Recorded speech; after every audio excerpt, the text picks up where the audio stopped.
得撒洛尼前書，天主嘅旨意就係要你哋成聖。方濟弟子夏志誠主教與你暢談方濟精神，助我哋修德成聖。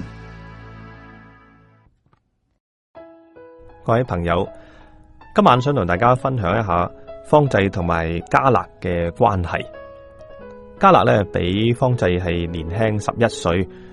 同樣咧都係屬於亞西西城嘅居民嚟嘅。不過加勒咧係出身於貴族，咁而方濟咧就唔係啊。雖然佢都有錢啫，但係一個平民，唔係貴族。咁佢哋點樣相遇嘅咧？咁我哋要講翻咧，就係當方濟喺教宗嗰度得到批准佢嘅修會之後咧，佢就開始宣講。而佢首先宣講嘅地方咧，就喺亞西西城嘅主教府。好可能就喺呢個時間咧，加勒係因為佢個屋企咧就喺主教府旁邊嚟嘅。咁佢咧都聽到方濟嘅宣講。從加勒後來嘅著作佢嘅遺囑啦，佢嘅書信裏邊咧，我哋可以睇到咧，加勒係相當對方濟咧充滿住感恩嘅情懷嘅。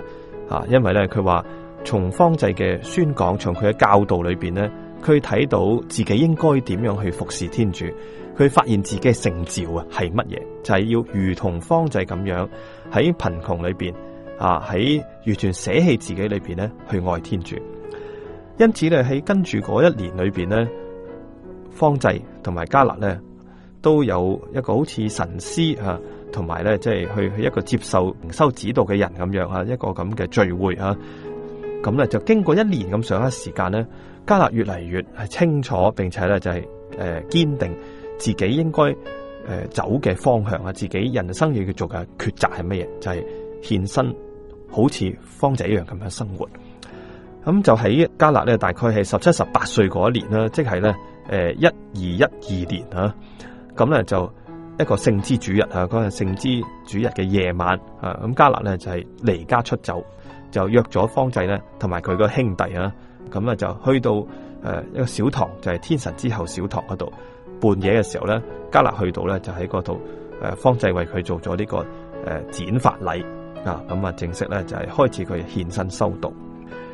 之後咧，方濟亦都幫助加勒啦揾一個地方咧，就係呢個聖達免小堂就係方濟自己咧第一間重修嘅小堂，將佢咧俾咗加勒同埋佢啲姊妹們咧喺嗰度嚟到隱修道嘅。有啲人話咧會唔會加勒因為都係一個按照研究啦，都係相當漂亮嘅一個女士係嘛？會唔會咧即係方濟同埋佢中間有啲羅曼蒂克嘅事或者係愛情嘅關係咁樣甚至有啲電影都用呢個嚟到做主題即係少少唔係主題啦，即係有啲嘅即係筆墨啦，可以話咁都可以明白嘅，因為咁樣咧會吸引啲人睇係嘛？我好欣賞咧，有好幾位嘅靈修嘅作家喺方濟靈修嘅作家，佢哋咁樣提，佢話方濟同埋加勒咧，我哋可以視之為係情人，不過咧佢哋唔係四目相投嘅情人即係唔係話咧佢哋你眼望我眼嗰一種情人，而係佢哋咧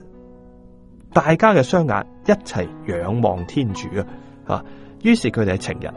佢哋咧喺呢個成聖嘅路上喺人生靈修嘅路上咧，係彼此扶持，一齊成長，走向天主。喺呢度咧，我又記得咧，即係我哋話近朱者赤，近墨者黑，係嘛？所以揀朋友好緊要咁方濟同埋加勒咧係朋友，係靈修上嘅朋友。咁各位兄弟姊妹，我哋都需要咁樣嘅朋友